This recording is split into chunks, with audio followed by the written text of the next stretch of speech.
So I'm sorry, I can talk really fast, so hopefully everybody can catch this. First of all, I want to thank everybody for welcoming me into your community. When I moved to Calgary 4 years ago, I knew nobody, and as a mature adult, that can be fairly intimidating to rebuild your network and rebuild your community. And I would say joining this community has been integral in my foot into Calgary and the different areas I believe in. I started my life and always been in Alberta. Started up in Cold Lake as a young adult working on the family farm where child labor is allowed, and you work 20 hours a day. So that is my roots, and part of my roots is really allowed me to understand how important community service and helping your neighbor is, because that's what the farm life is all about.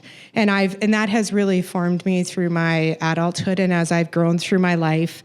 One of the small things I always say, and you often hear people say, I'm only one person, how can I make a change? But the one thing I know is if every person does one thing, small ripples make big waves. And so being part of a community that makes a bunch of small ripples is really important to me, and where I find myself feeling at home. Me, professionally, I actually wear a lot of different hats because I have ADHD, so I try and do as many different things as possible. I'm a cross-border tax accountant. That is my main specialty, Canadian-US tax, but I'm also a business transition coach, a life coach, and an executive coach. So depending on who I'm working with in my different areas of my life, I perform a lot of different skills. I'm one of 6 partners of an accounting firm here in Western Canada, Anderson, and it is my lifeblood, and I love my team very much and who I get to work with every day across all the different borders.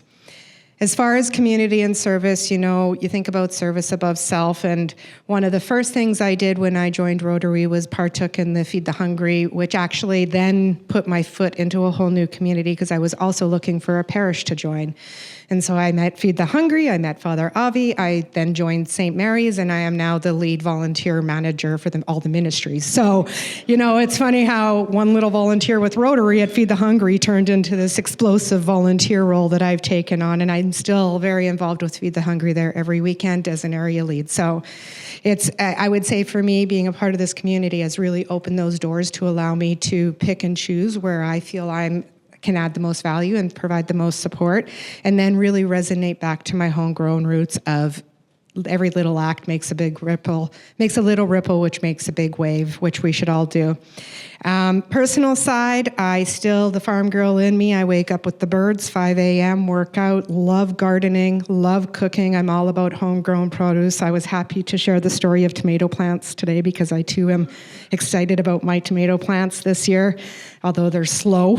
But I spend a lot of time, as much as I can, out in the mountains, in the outdoors, paddleboarding, hiking with no cell service, no nothing, so that I can truly disconnect and regain my balance, which is why I was not here at all in August.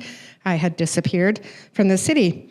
And for me, everything is about balance, connection, and stewardship, because if we do that as humans, then we can really center ourselves, and there's actually an infinite amount of energy that we can give to different resources if we've truly found our people in our core. So I'm very excited to be a part of this Rotary group. I had tried some other ones, and when I walked in this room, the energy of this room was ecstatic to me and made me want to be a part of it, and I'm continuing ready to serve, learn, and grow with all of you and from you as I continue my journey with you. So thank you very much for welcoming me in, and look forward to getting to know those who I have not met throughout my journey here.